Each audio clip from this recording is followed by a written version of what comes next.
السلام عليكم ورحمة الله وبركاته. الحمد لله رب العالمين، والصلاة والسلام على سيد الأنبياء والمرسلين وعلى آله وصحبه أجمعين ومن تبعهم بإحسان إلى يوم الدين. أما بعد، فأعوذ بالله من الشيطان الرجيم. بسم الله الرحمن الرحيم. يا أيها الذين آمنوا اتقوا الله وقولوا قولا سديدا يصلح لكم أعمالكم ويغفر لكم ذنوبكم ومن يطع الله ورسوله فقد فاز فوزا عظيما.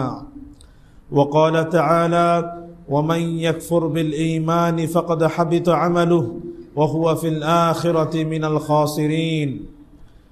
وقال رسول الله صلى الله عليه وسلم: خيركم من تعلم القرآن وعلمه.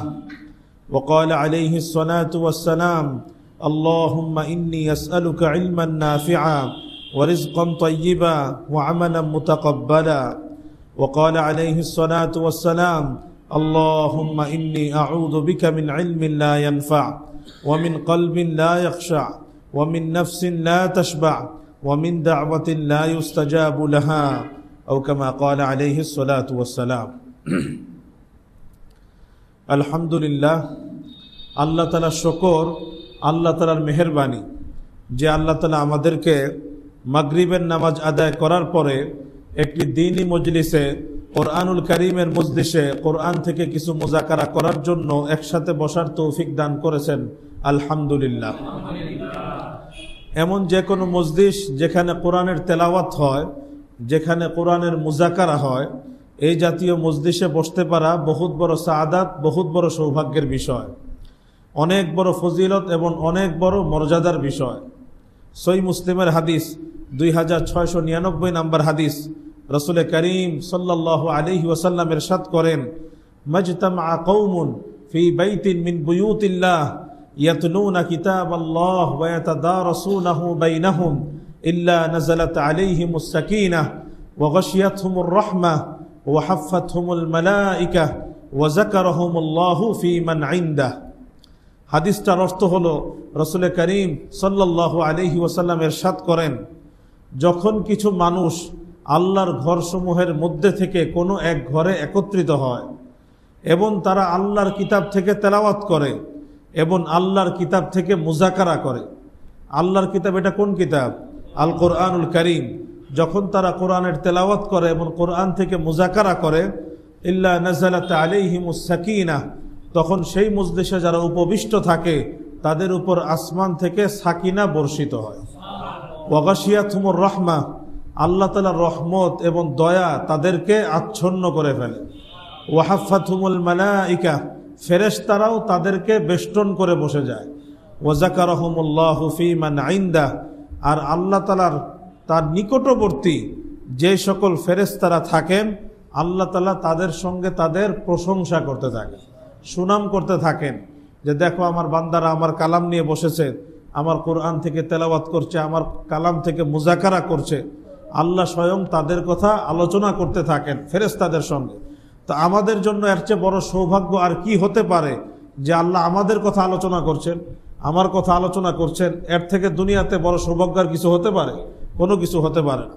এই জন্য আল্লাহ তাআলা আমাদেরকে কোরআনের মজলিসে বসার তৌফিক দিয়েছেন। দিল থেকে শুকর আদায় করি, আলহামদুলিল্লাহ। আল্লাহুম্মা মা আমসা বি মিন নি'মাহ আও বি আহাদিন মিন খালকিক ফামিনকা ওয়াহদাক লা শারীকা লাক ফালাকাল হামদ ওয়া লাকাশ শুকর। আল্লাহ তাআলা সমগ্র মানব জাতির হেদায়েতের জন্য, সমগ্র মানব জাতিকে সঠিক পথ দেখানোর জন্য, সমগ্র মানব জাতিকে সত্যের পথ দেখানোর জন্য আল্লাহ তাআলা এই কোরআনুল কারীমকে অবতীর্ণ করেছে। বহুত আয়াতে আল্লাহ তাআলা এই বিষয়টা ইরশাদ করেছে। তার মধ্যে একটা আয়াত সূরাতুল বাকারা 185 নম্বর আয়াত, আল্লাহ ইরশাদ করছেন: শাহরু রমাদানাল্লাযী উনজিলা ফীহিল কুরআন হুদান লিন-নাসি ওয়া বায়্যিনাতিন মিনাল হুদা ওয়াল ফুরকান। আয়াতের অর্থ হলো, আল্লাহ বলছেন রমজান মাস হলো ওই মাস যেই মাসে কোরআনকে অবতীর্ণ করা হয়েছে, কোরআনকে নাজিল করা হয়েছে। আর কোরআন হলো হুদান লিন্নাস, সমগ্র মানব জাতির জন্য হেদায়েত, সমগ্র মানব জাতির জন্য পথ প্রদর্শক। ওয়া বাইয়িনাতিন মিনাল হুদা, আর এই কোরআন হলো হেদায়েতের দলিল, হেদায়েতের প্রমাণ। ওয়াল ফুরকান, আর পার্থক্যকারী। এই কোরআন হলো ফুরকান, পার্থক্য করে দেয়। কিসের মধ্যে পার্থক্য করে? ঈমান এবং কুফরের মধ্যে পার্থক্য করে দেয়, তাওহীদ এবং শিরকের মাঝে পার্থক্য করে দেয়, হেদায়েত এবং গোমরাহির মাঝে পার্থক্য করে দেয়, হক এবং বাতিলের মাঝে পার্থক্য করে দেয়, সত্য এবং মিথ্যার মাঝে পার্থক্য করে দেয়, আলো এবং অন্ধকারের মাঝে পার্থক্য করে দেয়, ভালো এবং মন্দের মাঝে পার্থক্য করে দেয় হলো এই কোরআন। এই জন্য যত বেশি কোরআনের চর্চা হবে, যত বেশি কোরআনের সাথে আমাদের সম্পর্ক হবে, কোরআনের শিক্ষা নিয়ে যত বেশি আলোচনা হবে, মুজাকারা হবে, তত বেশি হেদায়েতের পথ চেনা, আলোর পথ চেনা আমাদের জন্য সহজ হবে।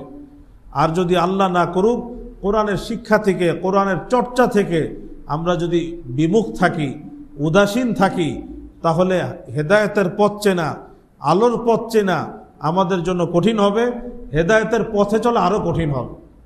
এই জন্য আমরা সবাই কোরআনের সাথে সম্পর্ক মজবুত করার চেষ্টা করব ইনশাআল্লাহ। যদি আমরা দুনিয়াতে কোরআনের সাথে সম্পর্ককে দৃঢ় মজবুত না করি, সূরা ফুরকানের 30 নম্বর আয়াতের মধ্যে আল্লাহ ইরশাদ করেছেন, ওয়াকালার রাসূল ইয়া রব ইন্না কওমি ইত্তাখাযু হাযাল কুরআনা মাহজুরা। আল্লাহর রাসূল বলবেন কিয়ামতের দিন, হে আমার প্রতিপালক, আপনি তো আমাকে দুনিয়াতে এই কোরআন দিয়ে পাঠিয়েছিলেন, কিন্তু আমার উম্মতের এই সকল ব্যক্তিরা এই কোরআনকে পরিত্যক্ত বস্তুরূপে গ্রহণ করেছে। আল্লাহ রাসূল নালিশ দায়ের করবে আল্লাহর কাছে তার উম্মতের ওই সকল ব্যক্তিদের বিষয়ে, বিরুদ্ধে যারা কোরআনকে ফেলে রেখেছিল, কোরআনকে পরিত্যক্ত বানিয়ে রেখেছিল, কোরআনের সাথে তাদের জীবনের কোনো সংযোগ এবং সম্পর্ক ছিল না। তা আল্লাহ রাসূল যদি আমার বিরুদ্ধে নালিশ দায়ের করে, আমার উপায় আছে? কোনো উপায় থাকবে না। আমার জন্য মুসিবত, বিপদ ছাড়া আর কিছু থাকবে না।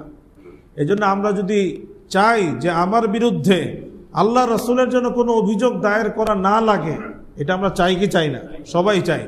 তাহলে আমরা সবাই প্রতিজ্ঞা করি, সবাই নিয়ত করি, মজবুত নিয়ত করি যে আমরা এই দুনিয়াতে সবাই কোরআনের সাথে সম্পর্ক মজবুত করবো ইনশাআল্লাহ।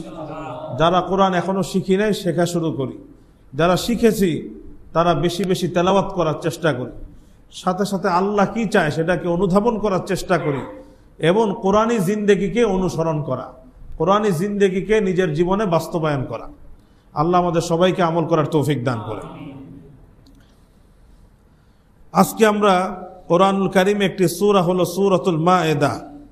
সূরাতুল মায়েদার 5 নম্বর আয়াতটা আমরা পড়ব ইনশাআল্লাহ, এবং এই আয়াতের আলোকে এক দুইটা বিষয় নিয়ে অল্প সময় কিছু কথা আরজ করার চেষ্টা করব ইনশাআল্লাহ। আমি সবার কাছে দোয়া চাই, আল্লাহ যেন আমাকে সহি বলার, সহজভাবে বলার তৌফিক দান করেন।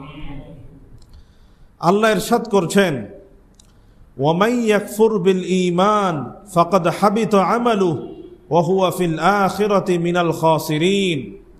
ওয়ামাই ইয়াকফুর বিল ঈমান ফাকাদ হাবিতা আমালুহু ওয়া হুয়া ফিল আখিরাতি মিনাল খাসিরিন।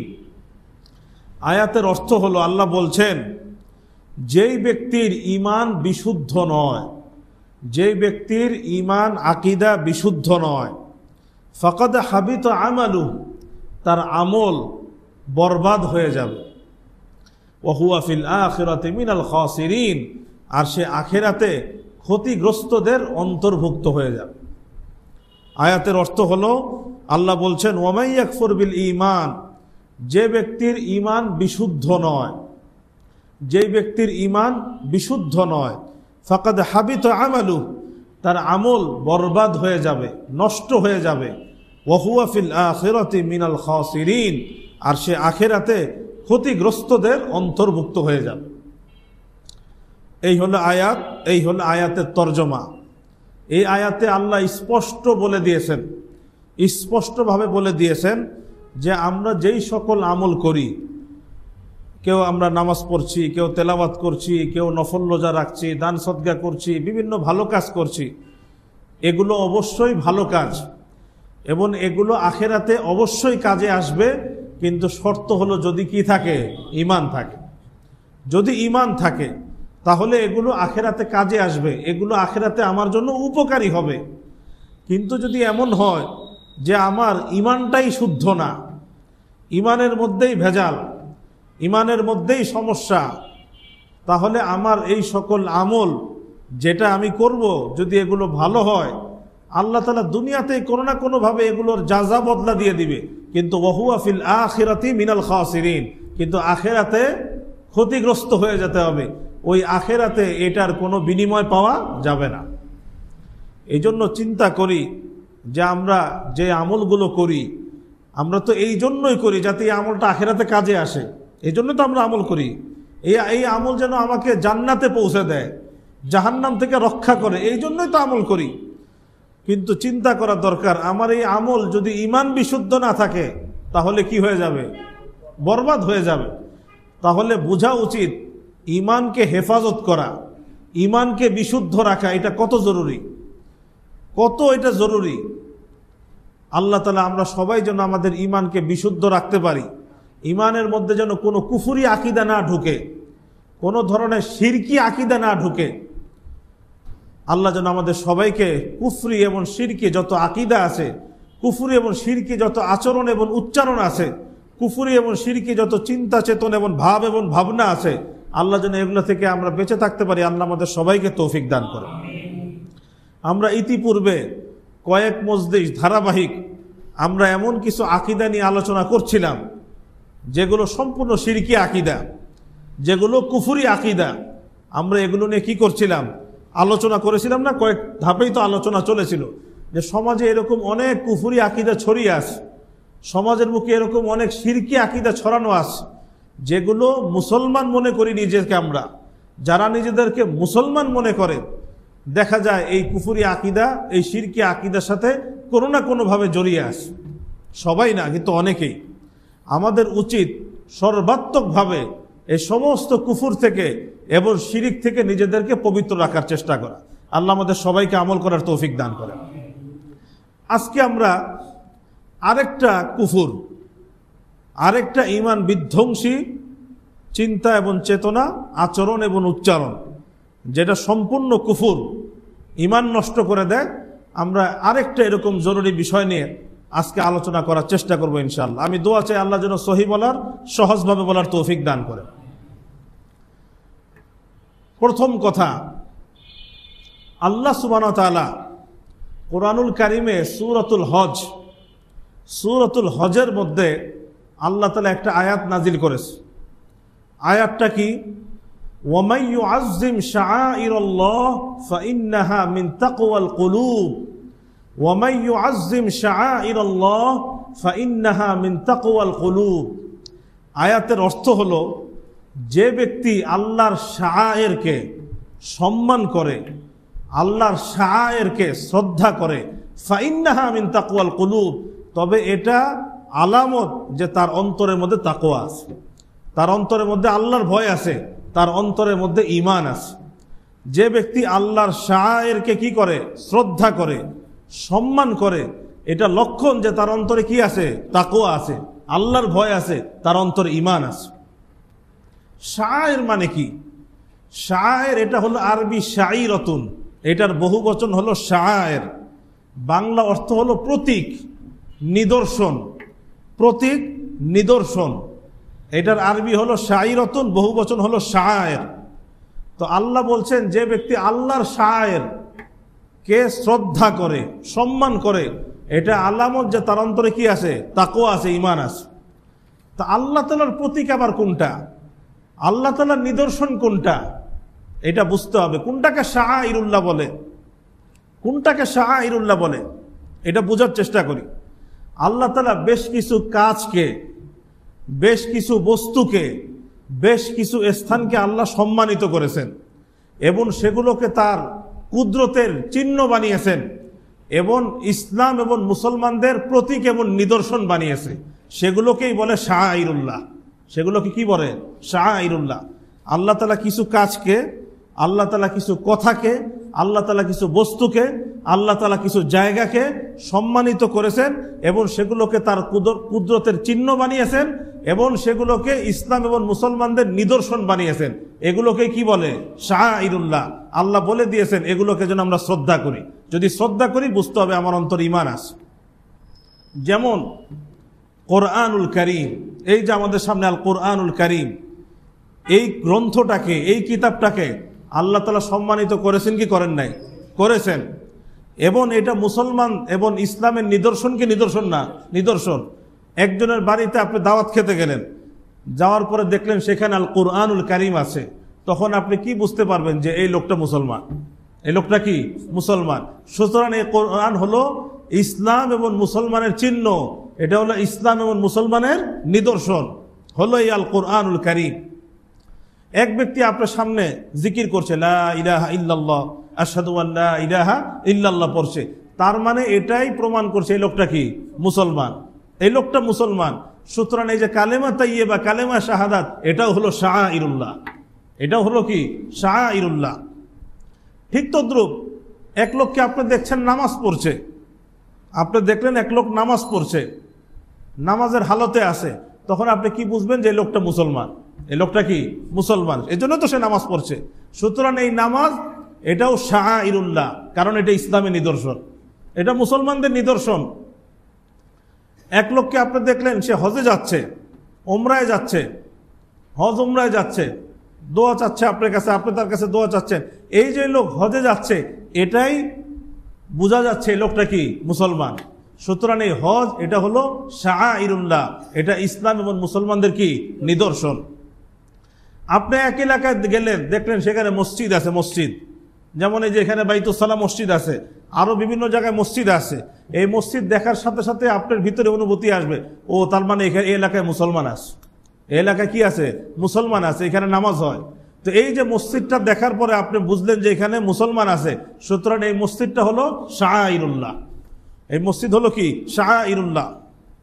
আপনি এক এলাকায় গেলেন, হঠাৎ আপনার কানে আজান আসছে, আজান আজান শুনতে পেলেন আপনি, তো আপনি অবশ্যই বুঝবেন যে এলাকায় মুসলমান আছে, কারণ এই যে আজান শোনা যাচ্ছে। সুতরাং এই আজানটা হলো কি শাআইরুল্লাহ, এই আজানটা হলো কি শাআইরুল্লাহ। তো এরকম বহুত বিষয় আছে যেগুলোকে শাআইরুল্লাহ বলে, কারণ ওগুলো আল্লাহ তাআলার কুদরতের চিহ্ন এবং সেগুলো হলো ইসলাম এবং মুসলমানদের প্রতীক এবং নিদর্শন। আল্লাহ সুবহানাহু ওয়া তাআলা বলেছেন, ওয়া মান ইউআযযিম শাআইরাল্লাহ ফাইন্না মিন তাকওয়াল কুলুব, যে ব্যক্তি আল্লাহর শাআইরকে শ্রদ্ধা করবে বুঝতে হবে তার অন্তরে তাকওয়া আছে, তার অন্তরের মধ্যে কি আছে? ঈমান আছে। এটা হলো একদিক। পক্ষান্তরে যদি উল্টা হয় যে এই আল্লাহর শাআইর, এই যে আল্লাহর কুদরতের চিহ্ন, ইসলাম এবং মুসলমানদের নিদর্শন, যেটাকে শাআইরুল্লাহ বলে, যদি এটাকে কেউ অবজ্ঞা করে, এটাকে নিয়ে বিদ্রূপ করে, এটাকে নিয়ে তাচ্ছিল্য করে, তাহলে বুঝতে হবে তার কি আছে? ঈমান আছে, তার অন্তরে ঈমান নাই। শুধু আমি বিদ্রূপ করলাম, তাচ্ছিল্য করব, সামান্য একটু উপহাস করব, আমার ঈমান চলে যাবে, এটা মুনাফিকদের কাজ। কোরআনুল কারীমে সূরা বাকারা আল্লাহ বলেছেন, ওয়াইদা লাকুল্লাযীনা আমানু ক্বালু আমান্না ওয়াইদা খালাউ ইলা শায়াতিনহিম ক্বালু ইন্না মাআকুম ইন্নামা নাহনু মুস্তাহজিউন। আল্লাহ বলছে, যখন তারা মুসলমানদের সঙ্গে সাক্ষাৎ করে তখন বলে আমরা কিন্তু ঈমানদার, কিন্তু যখন তাদের নেতাদের কাছে গোপনে দেখা করে তখন বলে আরে আমরা একটু ঠাট্টা করছিলাম, আমরা একটু বিদ্রূপ করছিলাম। এই ঠাট্টা এবং বিদ্রূপ ইসলাম এবং মুসলমানকে নিয়ে, এটা হলো মুনাফিকের নিদর্শন। এটা কিসের নিদর্শন? মুনাফিকের নিদর্শন।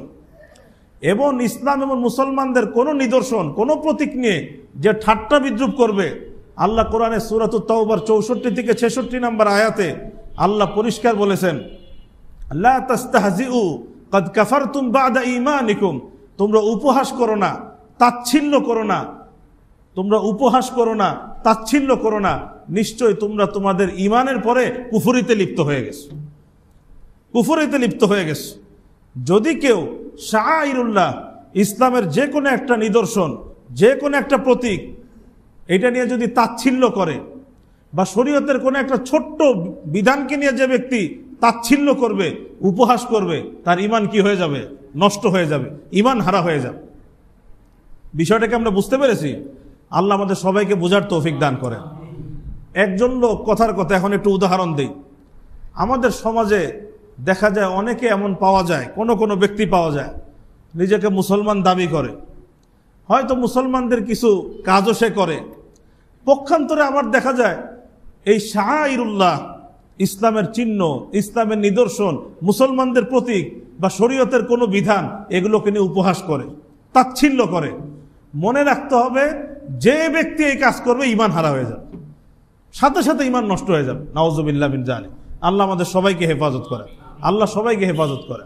এরকম বহুত বিষয় আছে, বহুত বিষয় আছে। দুই একটা উদাহরণ দিলে পরিষ্কার হবে।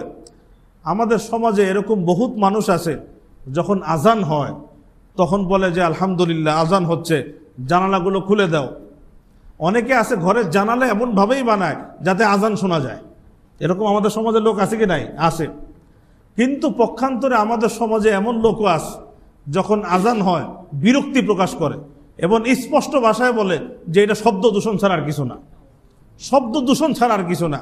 এরকম লোক সমাজে আছে কি নাই? আছে। যে ব্যক্তি এই যে এটাকে বিদ্রুপ করলো, তাচ্ছিল্য করলো, শব্দ দূষণ হিসাবে আখ্যায়িত করলো, ঈমান শেষ হয়ে গেল, ঈমান হারা হয়ে গেল। আল্লাহ সবার ঈমানকে হেফাজত করার তৌফিক দান করে। অনেকে মাশাআল্লাহ দাড়ি রাখে, আবার কেউ রাখে না। কেউ দাড়ি রাখতে পারছে না, তার একটা অপরাধ, কিন্তু সে ঈমানদার আছে, মুমিন। কিন্তু একজন দাড়ি রেখেছে, আরেকজন তাকে বলল, কি ব্যাপার তুমি দাড়ি রেখেছো, তোমাকে তো ছাগলের মতো দেখা যাচ্ছে। নাউযুবিল্লাহ মিন যালিক। এই যে দাড়ি, এটা ওয়াজিব পর্যায়ের সুন্নত, ওয়াজিব পর্যায়ের সুন্নত। এটাকে তাচ্ছিল্য করলো, যে এটা রেখেছে তাকে ছাগল হিসাবে আখ্যায়িত করলো। এই যে আমি তাচ্ছিল্য করলাম, সাথে সাথে ঈমান শেষ হয়ে যাবে, সাথে সাথে ঈমান শেষ হয়ে যাবে। কেউ দাড়ি রাখছে না, ঈমান শেষ হয় নাই, হয়তো তার গুনাহ হচ্ছে, কিন্তু আরেকজন তাচ্ছিল্য করছে, তাহলে কি হয়ে যাবে? ঈমান নষ্ট হয়ে যাবে। এরকম আমাদের সমাজের লোক আছে কি নাই? আছে। এরকমও আছে, নিজেদেরকে হয়তো মুসলমান মনে করছে, কিন্তু আল্লাহ মাফ করুক, এই তুচ্ছ তাচ্ছিল্য এবং উপহাসও সে করে। এক লোক মেসওয়াক করছে না, অনেক ফজিলত থেকে সে বঞ্চিত হচ্ছে, কিন্তু তার ঈমান হারা হয় নাই। আরেক লোক মেসওয়াক করছে, মেসওয়াক দেখে সে এখন এটাকে তাচ্ছিল্য করল, মেসওয়াককে সে কি বলল? ছাগলের খুঁটা বলে দিল, তুচ্ছ করে একটা কথা বলে দিল। তুমি এখনো এই মেসওয়াক নিয়ে পড়ে আছো, এই মেসওয়াক তো মানে তুচ্ছ করে একটা কথা বললো। এই যে ছোট্ট একটা শরীয়তের বিধান মেসওয়াক, রাসূলের সুন্নত, আমি যে তাচ্ছিল্য করলাম, ঈমান শেষ হয়ে গেল, ঈমান হারা হয়ে যাবে। এরকম বহুত বিষয় আছে আমাদের সমাজে। শরীয়তের অনেক বিধান আছে, ইসলামের অনেক নিদর্শন আছে। যেমন আমরা জানি অনেকে হজে যায়, আলহামদুলিল্লাহ, কিন্তু আমাদের সমাজ এরকম আছে হজ তো করেই না, হজ তো করে না, কিন্তু কিছু লোক এমন আছে হজকে নিয়েও তাচ্ছিল্য করে, হজকে নিয়েও তাচ্ছিল্য করে, বিদ্রুপ করে, আবার নিজেকে মুসলমানও বলে। এই যে হজকে নিয়ে তাচ্ছিল্য করে, এটার দ্বারা ঈমান থাকবে? ঈমান থাকবে না, এটার দ্বারা ঈমান থাকবে না। কিন্তু এরকম লোক সমাজে আছে, নিজেকে মুসলমান বলছে, নিজেকে মুসলমান বলছে। এক লোক, আল্লাহ কোরআনে জায়গায় জায়গায় বলেছে, ইস্তাফতুনাক কুলিল্লাহু ইফতিকুম, তারা আপনার কাছে ফতোয়া জানতে চায়, আপনি বলুন আল্লাহ তোমাদেরকে ফতোয়া বলে দিচ্ছেন। ফতোয়া মানে হলো কোনো একটা সমস্যার শরীয়তের সমাধান, যেটা ওটাকে বলে ফতোয়া। ওটাকে কি বলে? ফতোয়া বলে। ফতোয়া মানে হলো কোনো একটা সমস্যার শরীর সমাধান, ওটাকে কি বলে? ফতোয়া বলে। এখন কোনো একটা ফতোয়া আমি শুনলাম, আমার উচিত সেটা মানার চেষ্টা করা। যখন বিজ্ঞ ব্যক্তিরা ফতোয়া দিবে, যদি আমি মানতে না পারি আমার অপরাধ, কিন্তু আমার হালাত যদি এমন হয়, আরে রাখেন এই ফতোয়া, আমার এগুলো রাখেন ফতোয়া, এগুলো আদিকালের কথা, এগুলো সেকেলের কথা। এই যে আমি ফতোয়াকে তাচ্ছিল্য করলাম, বিদ্রুপ করলাম, তাহলে আমি কি করলাম? শরীয়তের একটা বিধানকে তাচ্ছিল্য করলাম, সাথে সাথে ঈমান নষ্ট হয়ে যাবে, ঈমান হারা হয়ে যাবে। এরকম অনেকে সমাজের মধ্যে আছে, দাড়িও রাখে, টুপিও পরে নামাজ পড়ছে, কিন্তু ফতোয়া শব্দ নিয়ে তাচ্ছিল্য করে। ঈমান যে বরবাদ হয়ে যাচ্ছে খবরও তো নাই, ঈমান যে বরবাদ হয়ে যাচ্ছে খবরও তো নাই, কিন্তু ঈমানের মেহনত করছে, ঈমানের মেহনত করতে করতে ঈমান বরবাদ করছে। এই জন্য ঈমান শিখতে হবে, ঈমানকে সস্তা মনে না করি। ঈমানকে সস্তা মনে করেছি আমরা, দুই একটা কথার নাম ঈমান মনে করেছি। ঈমান এত সস্তা না, আর এত সীমিত না। ঈমান অনেক ব্যাপক বিস্তৃত বিষয়। ইসলামের আকীদাগুলো শিখতে হবে, শুআবুল ঈমান শিখতে হবে, এবং ঈমান ভঙ্গকারী কোন কথা কাজ যেগুলোর দ্বারা ঈমান নষ্ট হয়ে যায়, সেগুলো শিখতে হবে।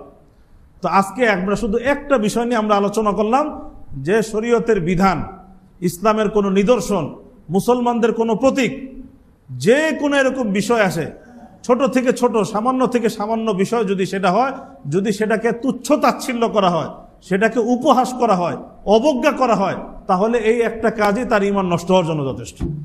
তার ঈমান নষ্ট হওয়ার জন্য কি যথেষ্ট। আর আল্লাহ বলেছেন, ওমাই ইয়াকফুর বিল ঈমান ফাকাদ হাবিতা আমালুহু ওয়া হুয়া ফিল আখিরাতি মিনাল খাসিরিন। যে ব্যক্তির ঈমান বিশুদ্ধ নয়, তার আমল বরবাদ হয়ে যাবে, সে আখিরাতে ক্ষতিগ্রস্তদের অন্তর্ভুক্ত হবে। আখিরাতে সে ক্ষতিগ্রস্তদের অন্তর্ভুক্ত হবে।